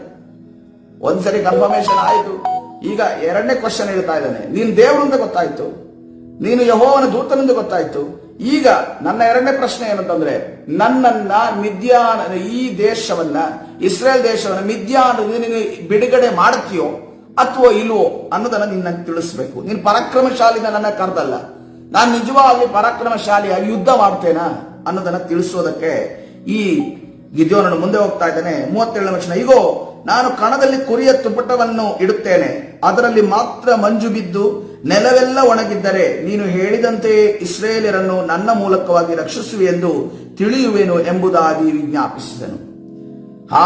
38ನೇ ವಚನ ನೋಡುವ, ಹಾಗೇ ಆಯಿತು. ಅವನು ಮರುದಿವಸ ಹೊತ್ತಾರೆಯಲ್ಲಿ ಎದ್ದು ತುಪ್ಪಟವನ್ನು ಒತ್ತಿ ಹಿಂಡಲು ಮಂಜಿನ ನೀರು ಒಂದು ಬಟ್ಟಲು ತುಂಬಾ ಆಯಿತು ಎಂದು ನೋಡ್ತಾ ಇದ್ದೇವೆ. ಆ ರೀತಿಯಲ್ಲೇ ಆಯಿತು. ಕನ್ಫರ್ಮೇಶನ್ ಕೇಳಿದ ದೇವರ ಬಳಿ, ಅದೇ ರೀತಿಯಲ್ಲಿ ಯಾವ ರೀತಿಯಲ್ಲಿ ದೇವರ ಬಳಿ ಕೇಳಿದ್ನೋ ಅದೇ ರೀತಿಯಲ್ಲಿ ಆಗ್ತಾ ಇದೆ. ಮತ್ತು ಕೂಡ ಅವನು ಸುಮ್ಮನೆ ಇರ್ತಾ ಇಲ್ಲ. ಇನ್ನೊಂದು ಕನ್ಫರ್ಮೇಶನ್ ತಗೊಂಡು, ಇದೆಲ್ಲಾದ್ರೂ ನನ್ನ ಇಮ್ಯಾಜಿನೇಷನ್, ಇದೆಲ್ಲಾದ್ರೂ ನಾನು ಹೇಳಿದಂಗೆ ಸೈತಾನ ಏನಾದ್ರೂ ನನಗೆ ಮೋಸ ಮಾಡ್ತಾ ಇದ್ದಾನೆ ಅಂತ ತಿಳ್ಕೊಂಡು 39ನೇ ವಚನ ನೋಡ್ರಿ, ಅವನು ತಿರುಗಿ ದೇವರಿಗೆ, ಸ್ವಾಮಿ ಸಿಟ್ಟಾಗಬಾರದು, ಇನ್ನೊಂದು ಸಾರಿ ಮಾತಾಡುತ್ತೇನೆ, ಇನ್ನು ಒಂದೇ ಸಾರಿ ಈ ತುಪ್ಪಟದಿಂದ ನಿನ್ನನ್ನು ಪರೀಕ್ಷಿಸುವುದಕ್ಕೆ ಅಪ್ಪಣೆಯಾಗಲಿ. ಈ ತುಪ್ಪಟವು ಮಾತ್ರವೇ ಒಣಗಿದ್ದು ನೆಲದ ಮೇಲೆಲ್ಲಾ ಹನಿ ಬಿದ್ದಿರಲಿ ಅಂದನು. ಆ ರಾತ್ರಿ ದೇವರು ಹಾಗೇ ಮಾಡಿದನು. ತುಪ್ಪಟವು ಮಾತ್ರ ಒಣಗಿತ್ತು, ನೆಲದ ಮೇಲೆಲ್ಲ ಹನಿ ಬಿದ್ದಿತ್ತು. ಹಲ್ಲೆಲೂಯಾ, ಕರ್ತನ ಪರಿಶುದ್ಧ ನಾಮಕ್ಕೆ ಸ್ತೋತ್ರವಾಗಿ. ನೋಡ್ರಿ, ಇವನನ್ನ ನಾವು ಹೇಳಿಯಿಂದ ನಾವು ಅನ್ಕೊಂಡಿದ್ವಿ, ಎಷ್ಟು ಬುದ್ಧಿವಂತ ಇದ್ದಾನೆ ನೋಡ್ರಿ, ಎಷ್ಟು ಬುದ್ಧಿವಂತ ಇದೆ. ನಾವು ನೋಡ್ರಿ, ನಮಗೆ ಖಾಲಿ ಒಂದು ದೈವಭಕ್ತಿ ಸಿಕ್ಕಿದ್ರೆ ಸಾಕು, ನಮಗೆ ಒಳ್ಳೇದು ಯಾರಾದ್ರೂ ಹೇಳಿದ್ರೆ ಸಾಕು, ನೀವು ಕಾರ್ ತೆಗಿತೀವಿ ಅಂತ ಅನ್ಕೊಂಡು ಹೇಳಿದ್ರೆ ಸಾಕು, ಅವ್ರ ಫ್ಯಾನೇ ನಾವು ಆಗ್ಬಿಡ್ತೀವಿ. ಆದ್ರೆ ಇವನು ಹೆಂಗೆ ನೋಡಿ, ದೇವರೇ ಸ್ವತಃ ಬಂದು ಹೇಳ್ತಿದ್ರು ಕೂಡ ಇವನು ಎಷ್ಟು ಬುದ್ಧಿವಂತನಾಗಿ, ಹೇಗಪ್ಪ ಸಾಧ್ಯ ಇದು ಸಾಧ್ಯನಾ, ನನ್ನಿಂದ ಆಗುತ್ತಾ, ನಿಜವಾಗ್ಲೂ ನನ್ನನ್ನು ಕರೆದಿದ್ಯಾ ಅನ್ನೋದನ್ನ ಆತನು ತಿಳಿತಾ ಇದ್ದೇನೆ, ಆತನು ತಿಳಿದುಕೊಳ್ತಾ ಇದ್ದೇನೆ. ಇವತ್ತಿನ ದಿವಸ ಪ್ರಿಯರೇ, ಈ ರೀತಿಯಲ್ಲಿ ದೇವರ ಬಳಿ ಕನ್ಫರ್ಮೇಶನ್ ತೆಗೆದುಕೊಳ್ಳೋರು ಎಷ್ಟು ಜನ ಇದ್ದೀರಾ ಪ್ರಿಯರೇ? ಹಲ್ಲೆಲೂಯಾ, ಕರ್ತನ ಪರಿಶುದ್ಧ ನಾಮಕ್ಕೆ ಸ್ತೋತ್ರವಾಗಿ. ನಿಮಗೆ ಗೊತ್ತಿರಬಹುದು, ನಮ್ಮ ಸಭೆಯಲ್ಲಿ ಒಬ್ರು ಪ್ರವಾದಿ ಬಂದು ಅವರು ಪ್ರೀಚ್ ಮಾಡಿದ ಕೊನೆಯಲ್ಲಿ ಅವ್ರು ಹೇಳಿದ್ರು, ನಿಮ್ಮ ಸಭೆಯಲ್ಲಿ ಅನೇಕ ಜನ ಮಿಷನರಿಗಳು ಹೇಳ್ತಾರೆ ಅನ್ಕೊಂಡು ಹೇಳಿದ್ರು. ಸ್ತೋತ್ರ ದೇವರಿಗೆ. ನಾವು ಮಿಷನರಿಗಳನ್ನ ಹೇಳೋದಕ್ಕೆ ಮತ್ತು ದೇವರ ಸೇವಕರಾಗಿ ನಮ್ಮ ಸಭೆಯಿಂದ ಅನೇಕ ಜನ ಬ್ರಾಂಚ್ಗಳಾಗಿ ಸೇವೆ ಮಾಡಬೇಕು ನಮಗೆ ಆಸೆ ಇದೆ. ಆದ್ರೆ ಅವರು ಒಬ್ಬರಿಗೆ ಇಬ್ಬರಿಗೆ ಪ್ರವಾದನೆಯನ್ನ ಹೇಳಿದ್ರು. ಅವ್ರಿಗೆ ಏನ್ ಹೇಳಿದ್ರು ಅಂತಂದ್ರೆ, ನೀನ್ ದೊಡ್ಡ ಇವ್ಯಾಂಜಲಿಸ್ಟ್ ಆಗ್ತೀಯ, ನೀನ್ ದೊಡ್ಡ ಸುವಾರ್ಥಿಕನಾಗ್ತೀಯ ಅಂತ ಹೇಳಿದ್ರು. ಇವ್ಯಾಂಜಲಿಸ್ಟ್ ಆಗ್ತೀಯ, ಸುವಾರ್ಥಿನ ಆಗ್ತೀಯ ಅಂತ ಅವ್ರು ಯಾರಿಗೆ ಹೇಳಿದ್ರು? ಅವರು ಸಭೆಗೆ ಬರೋದೇ 7 ಗಂಟೆಗೆ ಆರಾಧನೆ ಇದ್ರೆ ಅವರು 10 ನಿಮಿಷ ನಂತರ ಬರ್ತಾರೆ. ಆ ನಂತರ ಲೋಕದ ಮತ್ತು ದೇವರ ವಿಚಾರದಲ್ಲಿ ನೋಡುವಾಗ ಲೋಕದ ಕಡೆ ತುಂಬಾ ಒಲವಿದೆ, ಲೋಕದ ಕಡೆ ತುಂಬಾ ಕಾರ್ಯಗಳನ್ನ ಮಾಡ್ತಾ ಇದ್ದಾರೆ. ದೇವರು ಮತ್ತು ಲೋಕ ಅಂತ ಬಂದ್ರೆ ಲೋಕವನ್ನೇ ಮೊದಲು ಆರಿಸ್ಕೊಳ್ತಾರೆ. ಅವರನ್ನ ನೋಡಿ ಇವರು, ನೀನ್ ದೊಡ್ಡ ಇವ್ಯಾಂಜಲಿಸ್ಟ್ ಆಗ್ತೀಯಾ ಅಂತ ಅನ್ಕೊಂಡು ಹೇಳಿದ್ರು. ನಮಗೆ ಆಶ್ಚರ್ಯ ಆಯ್ತು, ಇದೇನಪ್ಪ ಇದು? ಒಬ್ಬ ಪ್ರವಾದಿಯಾದವನಿಗೆ ಆತನ ಆತ್ಮಿಕ ಸ್ಥಿತಿ ಏನದನ್ನು ಅನ್ಕೊಂಡು ಗೊತ್ತಿರಬೇಕು. ಅವನಿಗೆ ಏನ್ ಆಗಬಹುದು ಅಥವಾ ಅವನು ಹೆಂಗಿದ್ದಾನೆ ಸ್ಥಿತಿ. ಮೊದಲೇದಾಗಿ ಏನ್ ಹೇಳ್ಬೇಕಾಗಿತ್ತು ಆ ಪ್ರವಾದಿ? ನೋಡಪ್ಪ, ನೀನು ಈ ರೀತಿಯಲ್ಲಿ ಲೋಕದಲ್ಲಿ ಇದೆಯಾ, ನೀನು ಈ ರೀತಿಯಲ್ಲಿ ತಪ್ಪು ಮಾಡ್ತಾ ಇದೆಯಾ, ನೀನು ಈ ರೀತಿಯಲ್ಲಿ ಎರಡು ದೋಣಿ ಮೇಲೆ ಕಾಲಿಟ್ಟಿದೆಯಾ, ನೀನು ಸರಿ ಹೋಗು, ಮೊದಲು ಸರಿ ಹೋದ್ರೆ ದೇವರು ನಿನ್ನ ಉಪಯೋಗಿಸ್ತಾರೆ ಅಂತ ಅನ್ಕೊಂಡು ಹೇಳ್ಬೇಕಿತ್ತು. ಆದ್ರೆ ಅವ್ರೇನ್ ಹೇಳಿದ್ರು? ಹುಡುಗನಿಗೆ ಏನಾಯ್ತು? ಆ ಹುಡುಗನಿಗೆ, ನಾನ್ ಮಾಡ್ತಿರೋದೆಲ್ಲ ಸರಿ, ಈಗ ನನಗೆ ಲೋಕದಲ್ಲೆಲ್ಲ ಎಂಜಾಯ್ ಮಾಡಿ ಆಯ್ತು, ಈಗ ನನಗೆ ಪರಲೋಕ ಸೇವೆ ಮಾಡೋದ್ರಲ್ಲೂ ನನಗೆ ದೇವರ ಅವಕಾಶವನ್ನು ಕೊಡ್ತಿದ್ದಾರೆ ಅಂತ ಅನ್ಕೊಂಡು ಸಂತೋಷ ಪಡೋದಿಲ್ವಾ? ಅವನು ತಪ್ಪು ಮಾಡೋದಕ್ಕೆ, ಪಾಪ ಮಾಡೋದಕ್ಕೆ ಇನ್ನೂ ಉತ್ತೇಜನ ಮಾಡ್ದಂಗೆ ಆಗೋದಿಲ್ವಾ? ಇದು ಎಲ್ಲೂ ನಡೆದ ಕಾರ್ಯ ಅಲ್ಲ, ನಮ್ಮ ಸಭೆ ಒಳಗಡೆ ಕೆಳದಂತ ಕಾರ್ಯ. ಕೆಲವರಿಗೆ ನೆನಪಿರ್ಬೋದು, ಕೆಲವರು ಮರ್ತಿರ್ಬೋದು. ಅದಕ್ಕೋಸ್ಕರವಾಗಿ ನಾವು ಬಹಳ ಎಚ್ಚರದಿಂದ ಇರೋಣ ಪ್ರಿಯರೇ. ಯಾಕಂತಂದ್ರೆ ನಮ್ಮ ತಲಾಂತುಗಳನ್ನ ನೋಡಿ, ನಾವು ಮಾಡುವ ಕಾರ್ಯಗಳನ್ನ ನೋಡಿ, ನಮ್ಮ ಒಂದು ನಾಣ್ಯದ ಮುಖವನ್ನ ನೋಡಿ, ನೀನ್ ಹಿಂಗ್ ಮಾಡ್ತೀಯ, ಹಂಗ್ ಮಾಡ್ತೀಯ, ನಿನ್ ಸೇವೆ ಇದೆ, ಅದು ಇದನ್ನ. ಈಗ ಒಬ್ರು ಸಭೆ ಹಿರಿಯ ವಿಶ್ವಾಸ ನಮ್ಮ ಸಭೆಯಲ್ಲಿದ್ರು. ಅವರು ಚೆನ್ನಾಗಿ ದೇವರನ್ನ ನಂಬ್ಕೊಂಡು ಚೆನ್ನಾಗಿದ್ರು. ಅವರ ಸಹ ವಿಶ್ವಾಸಿ ಅಂದ್ರು, ಬ್ರದರ್, ನೀವು ಈ ರೀತಿಯಲ್ಲಿ ಸತ್ಯವೇದ ಓದ್ತೀರಾ, ಕೀರ್ತನೆ ಓದ್ತೀರಾ, ನೀವು ಈ ಕೀರ್ತನೆ ಓದೋದು ನೋಡಿದ್ರೆ ನೀವು ಸೇವಕರೇ ಆಗೋದು, ನಿಮಗೆ ಸೇವೆ ಇದೆ ಬಿಡಿ ಅಂತಂದ್ರು. ಅವರು ಒಂದೇ ತಿಂಗಳು ಸೇವೆ ಇದೆ ಅಂತ ಅನ್ಕೊಂಡು ಅವರೇ ಹೊರಟುಬಿಟ್ರು. ಯಾವುದೋ ಒಂದು ಸೇವಕರ ಅಂಡರಲ್ಲಿ ಹೋಗಿ ಬೈಬಲ್ ಕಾಲೇಜ್ ಮಾಡೋದಕ್ಕೆ ಸೇರಿದ್ರು. ಇವ್ರೇನ್ ಅನ್ಕೊಂಡ್ರು, ಇವರನ್ನ ಅವರು ಸಭಾಪಾಲಕರಾಗಿ ನಿಲ್ತಾರೆ, ಪಾಸ್ಟರ್ನಾಗಿ ಮಾಡ್ತಾರೆ, ಸಭೆ ವಿಶ್ವಾಸಿಗಳನ್ನ ಕೊಟ್ಟು ಒಂದು ಇನ್ಚಾರ್ಜ್ ಕೊಡ್ತಾರೆ ಅಂತ ಅನ್ಕೊಂಡ್ರು. ಅಲ್ಲಿ ಇನ್ಚಾರ್ಜ್ ಕೊಡ್ಲಿಲ್ಲ. ಅವ್ರೇನ್ ಅನ್ಕೊಂಡ್ರು, ನೀವು ರೋಡ್ ಬೀದಿಗಳಲ್ಲಿ ಹೋಗಿ ಸುವಾರ್ತೆ ಸಾಕೊಂಡು ಬಂದ್ರಿ ಅಂತ ಅನ್ಕೊಂಡು ಅವರನ್ನ ಇವ್ಯಾಂಜಲಿಸ್ಟ್ ಆಗಿ ಆರ್ಡಿನೇಷನ್ ಕೊಟ್ಟರು. ಪಾಸ್ಟರ್ ಆಗಿ ಆರ್ಡಿನೇಷನ್ ಕೊಡೋದಕ್ಕೂ ಇವ್ಯಾಂಜಲಿಸ್ಟ್ ಆಗಿ ಆರ್ಡಿನೇಷನ್ ಕೊಡೋದಕ್ಕೂ ಡಿಫರೆನ್ಸ್ ಇದೆ. ಇವ್ಯಾಂಜಲಿಸ್ಟ್ ಅನ್ನೋನು ಅವನಿಗೆ ಸಭೆ ಇರೋದಿಲ್ಲ, ಅವನು ಬೀದಿಗೆ ಹೋಗಿ ಎಲ್ಲರ ಜೊತೆ ಹೋಗಿ ಸುವಾರ್ತೆಯನ್ನು ಸಾರಬೇಕಾದ ಕೆಲಸ ಸುವಾರ್ತಿಕರಂತರು, ಇವ್ಯಾಂಜಲಿಸ್ಟ್. ಆದ್ರೆ ಸಭಾಪಾಲಕನಿಗೆ ಏನು ಅಂತಂದ್ರೆ, ಒಂದು ಸಭೆಯನ್ನು ಅವನ ಅಂಡರಲ್ಲಿ ಕೊಡ್ತದೆ, ವಿಶ್ವಾಸಿಗಳನ್ನ ಕೊಟ್ಟಿರ್ತಾರೆ. ಅಲ್ಲಿ ಭಾನುವಾರ ಆರಾಧನೆ ನಡಿಬೇಕು, ಉಪವಾಸ ಪ್ರಾರ್ಥನೆ ನಡಿಬೇಕು, ಪ್ರಾರ್ಥನೆ ಕೂಟಗಳಲ್ಲಿ ನಡಿಬೇಕು. ಆ ಇನ್ಚಾರ್ಜ್ ಅನ್ನು ಸಭಾಪಾಲಕನು ತೆಗೆದುಕೊಂಡಿರ್ತಾರೆ. ಇವ್ರು ಅಂದ್ಕೊಂಡ್ರು ನನಗೆ ಸಭಾಪಾಲಕನ ಆರ್ಡಿನೇಷನ್ ಅವ್ರು ಮಾಡ್ತಾರೆ ಅಂತ ಅನ್ಕೊಂಡ್ರು. ಆದ್ರೆ ಅಲ್ಲಿ ಸಭಾಪಾಲಕನ ಆರ್ಡಿನೇಷನ್ ನಡೀಲಿಲ್ಲ, ಇವ್ಯಾಂಜಲಿಸ್ಟ್ ಅಂತ ಕೊಟ್ಟರು. ಇವರು ಅಂದುಕೊಂಡಿದ್ದು ಬೇರೆ, ಅಲ್ಲಿ ಆಗಿದ್ದು ಬೇರೆ. ಇವತ್ತಿನ ದಿವಸ ಬೇರೆ. ನಾವು ಕೂಡ ಮುಂದಿನ ದಿನಮಾನದಲ್ಲಿ ದೇವರ ಒಂದು ರಾಜ್ಯಕ್ಕೋಸ್ಕರ ಕಾರ್ಯಗಳನ್ನು ಮಾಡೋದಕ್ಕೋಸ್ಕರವಾಗಿ ನಾವು ಬೆಳವಣಿಗೆ ಹೊಂದ್ತಾ ಇದ್ದೇವೆ, ನಾವು ಬೆಳೀತಾ ಇರುವಾಗ ಏನಾಗುತ್ತೆ ಅಂತಂದ್ರೆ, ಸಡನ್ ಆಗಿ ಯಾರೋ ಒಬ್ರು ಸೇವಕರು ಬಂದ್ರು, ಸಡನ್ ಆಗಿ ನಮಗೆ ಯಾವುದೋ ಒಂದು ವಾಕ್ಯ ಓದಿದ್ವಿ, ಸಡನ್ ಆಗಿ ಯಾರೋ ಒಬ್ರು ವಿಶ್ವಾಸಿ ನಿಮ್ಗೆ ಹಂಗಾಗುತ್ತೆ ಹಿಂಗಾಗುತ್ತೆ ಅಂತ ಅನ್ಕೊಂಡು ಹೇಳ್ತಾರೆ. ಹೇಳುವಂತ ಸಂದರ್ಭದಲ್ಲಿ ಅದನ್ನು ಯಾವ ರೀತಿಯಲ್ಲಿ ನಾವು ತೆಗೆದುಕೊಳ್ಳಬೇಕು ಅನ್ನೋದನ್ನ ನಮಗೆ ದೃಢವಾಗಿರ್ಬೇಕು. ಯಾಕಂದ್ರೆ ಗಿದ್ಯೋನನ್ನು ನೋಡ್ರಿ, ಅವನ್ನ ದೇವರೇ ಪರಾಕ್ರಮಶಾಲಿ ಅಂತ ಕರೆದ್ರು. ಆದ್ರೆ ಗಿದ್ಯೋನಿಗೆ ಗೊತ್ತು, ನಾನು ಪರಾಕ್ರಮಶಾಲಿನ, ನಾನು ಯಾವ ಶಾಲೆ ಅಂತ ಅನ್ಕೊಂಡು ಗಿದ್ಯೋನಿಗೆ ಗೊತ್ತು. ಇವತ್ತಿನ ದಿವಸ ಯಾರೋ ಒಬ್ರು ಸಹವಿಶ್ವಾಸಿ, ಯಾರೋ ಒಬ್ರು ಪ್ರವಾದಿ, ನಂಗೂ ಒಬ್ರು ಹೇಳಿದ್ರು, ಬ್ರದರ್ ನಿಮ್ದು ವಾಯ್ಸ್ ಚೆನ್ನಾಗಿದೆಯಲ್ಲ, ನೀವೊಂದು ಆಡಿಯೋ ರಿಲೀಸ್ ಮಾಡಿ, ಕ್ಯಾಸೆಟ್ ಬಿಡುಗಡೆ ಮಾಡಿ ಅಂತ ಹೇಳಿದ್ರು. ನನಗೆ ದೇವರ ಪರಲೋಕದಿಂದ ದೇವರೇ ಆ ಆಲೋಚನೆ ಕೊಟ್ಟಿಲ್ಲ ಅಂದ್ರೆ ನಾನು ಹೋಗಿ ಯಾವ ಕ್ಯಾಸೆಟ್ ರಿಲೀಸ್ ಮಾಡೋಣ? ನನಗೆ ಆ ಸೇವೆ ದೇವರು ಕೊಟ್ಟಿಲ್ಲ ಅಂತಂದ್ರೆ ಯಾಕೆ ಆ ಕ್ಯಾಸೆಟ್ ರಿಲೀಸ್ ಮಾಡೋಣ? ಅದಕ್ಕೆ ಮಾಡೋರು ಅನೇಕ ಜನರು ಇದ್ದಾರಲ್ಲ, ಅವ್ರು ಮಾಡ್ಲಿ. ಅವರ ಹಾಡುಗಳು ನಿಜವಾಗ್ಲೂ ಆತ್ಮಿಕತೆಯಿಂದ ಇರುವುದಾದ್ರೆ ನಾವು ಹಾಡ್ತೇವೆ, ಇಲ್ಲಂದ್ರೆ ಆಡೋದಿಲ್ಲ. ಮುಂದೊಂದು ದಿವಸ ದೇವರು ಅವಕಾಶ ಕೊಡಬಹುದು. ಅದಕ್ಕೋಸ್ಕರವಾಗಿ ದೇವರಿಂದನೇ ಒಂದು ಇನ್ಸ್ಟ್ರಕ್ಷನ್ ಬರಲಿ. ಅದಕ್ಕೋಸ್ಕರವಾಗಿ ಈ ಎಲ್ಲ ಕಾರ್ಯಗಳು ನಮ್ಮ ಜೀವಿತದಲ್ಲಿ ಬರುವಾಗ ನಾವು ಗಿದ್ಯೋನನ ರೀತಿಯಲ್ಲಿ ನಾವು ಕನ್ಫರ್ಮೇಶನ್ ತಗೋಬೇಕು. ಎಷ್ಟು ಜನರಿಗೆ ಅರ್ಥವಾಯಿತು? ನಾವು ಗಿದ್ಯೋನನ ರೀತಿಯಲ್ಲಿ ನಮಗೆ ಬರುವಂತ ದೈವೋಕ್ತಿ ಪ್ರಿಯರೇ, ನಮಗೆ ಬರುವಂತ ನಾವು ವಾಕ್ಯವನ್ನ ಕೇಳುವಾಗ ನಮಗೆ ಸಿಗುವಂತ ವಿಚಾರಗಳು, ನಾವು ಓದುವಂತಹ ಸಮಯದಲ್ಲಿ ವಾಕ್ಯವನ್ನು ಓದುವಂತ ನಾವು ಮಾಡುವಂತ ಅರ್ಥ ಮಾಡಿಕೊಳ್ಳುವಿಕೆಯನ್ನ ನಾವು ದೇವರ ಬಳಿ ಕನ್ಫರ್ಮೇಶನ್ ಕೇಳಬೇಕು. ಇವತ್ತಿನ ದಿವಸ ದೇವರ ಬಳಿ ಕನ್ಫರ್ಮೇಶನ್ ಕೇಳಿ ನಾವು ಬಲ ಹೊಂದುತ್ತೇವೆ ಮತ್ತು ದೇವರ ಮಾರ್ಗದಲ್ಲೇ ನಡೆಯುತ್ತೇವೆ ಅನ್ನೋದನ್ನ ನಂಬಿರುವವರು ಈ ಸಮಯದಲ್ಲಿ ಪ್ರಾರ್ಥನೆ ಮಾಡಿಕೊಂಡು ಪರಿಶುದ್ಧನಾದ ದೇವರ ನಿನ್ನ ನಾಮಕ್ಕೆ ಸ್ತೋತ್ರವಾಗಲಿ. ಈ ಬೆಳಗಿನ ಜಾವದಲ್ಲಿ ನಿನ್ನ ಸಾನ್ನಿಧ್ಯದಲ್ಲಿ ಕರ್ತನೆ ಸೇರಿ ಬರುವಂತಹ ನಮ್ಮೆಲ್ಲರೂ ನಿನ್ನ ಕರಗಳಿಗೆ ಒಪ್ಪಿಸಿ. ಹೌದು ಸ್ವಾಮಿ, ಅನೇಕ ಕಾರ್ಯಗಳನ್ನು ಇವತ್ತಿನ ನಾವು ಡಿಸ್ಕಸ್ ಮಾಡಿದ್ದೇವೆ ಸ್ವಾಮಿ. ನಮ್ಮನ್ನು ಆಶೀರ್ವದಿಸು, ಬಲಪಡಿಸಿ, ನಮ್ಮ ಪ್ರಸನ್ನತೆಯಿಂದ ತುಂಬು ಸ್ವಾಮಿ. ಕರ್ತನೆ ರಾಜಾ, ಹೌದು ಕರ್ತನೆ, ನಮಗೆ ಬರುವಂತಹ ದೈವೋಕ್ತಿಗಳು, ನಮಗೆ ಬರುವಂತಹ ಆಲೋಚನೆಗಳು, ನಮಗೆ ಬರುವಂತಹ ಕರ್ತನೆ ನಮ್ಮ ಜೊತೆಗಾರರಿಂದ ಬರುವಂತಹ ಆಲೋಚನೆಗಳು, ಪ್ರವಾದನೆಗಳು ಕರ್ತನೆ, ಅದು ನಮ್ಮ ಜೀವಿತಕ್ಕೆ ಕರ್ತನೆ ಸರಿಯಾದದ್ದು, ಸೂಕ್ತವಾದದ್ದು, ಅಥವಾ ಸ್ವಾಮಿ ಅದು ಸತ್ಯ ಪ್ರವಾದನೆಯೋ, ಸತ್ಯ ಮಾತು, ಸತ್ಯವಾದ ದೇವರ ವಾಕ್ಯವೋ ಅನ್ನೋದನ್ನ ಅರ್ಥ ಮಾಡಿಕೊಳ್ಳುವಂತಹ ಕೆಪಾಸಿಟಿಯನ್ನು ನಮಗೆ ದಯಪಾಲಿಸು ಕರ್ತನೆ. ಆ ಅರ್ಥ ಮಾಡಿಕೊಳ್ಳುವಂತಹ ಅಭಿಷೇಕವನ್ನು ನಮಗೆ ಕೊಡು ಕರ್ತನೆ. ಅದರ ವಿಚಾರವಾಗಿ ಪ್ರಾರ್ಥನೆ ಮಾಡುವಂತ ಮನಸ್ಸನ್ನು ನಮಗೆ ಉಪವಾಸವನ್ನು ಮಾಡುವಂತ ಮನಸ್ಸನ್ನು ದಯಪಾಲಿಸು. ವಿರೋಧವಾಗಿ ಕಾರ್ಯ ಮಾಡುವಂತ ಎಲ್ಲಾ ದುರಾತ್ಮನ ಅಂಧಕಾರ ಶಕ್ತಿಗಳ ಬಲಗಳನ್ನ ನಜರೇತಿನ ಯೇಸುವಿನ ನಾಮದಲ್ಲಿ ಬಂಧಿಸಿ ಮುರಿದಾಗ್ತಾ ಇದ್ದೇನೆ ಕರ್ತನೆ. ಸೈತಾನನ ಎಲ್ಲಾ ಕರ್ತನೆ ಸುಳ್ಳಾದ ಮಾತುಗಳಿಂದ ನಮ್ಮನ್ನ ಕರ್ತನೆ ದಾರಿ ತಪ್ಪಿಸುವಂತ ಎಲ್ಲ ತಂತ್ರಗಳು ನಾಶವಾಗಲಿ ಯೇಸುವಿನ ನಾಮದಲ್ಲಿ. ಬಿಡುಗಡೆ ಕೊಡು, ನೀನು ತಾನೇ ನಡೆಸು. ಕರ್ತನಾದ ಯೇಸು ಸ್ವಾಮಿ ಸರಣಿ ಪ್ರಾರ್ಥಿಸಿ ಹೊಂದಿಕೊಳ್ತೇನೆ ಜೀವವುಳ್ಳ ತಂದೆ. ಆಮೇನ್. ಹಲ್ಲೆಲೂಯಾ.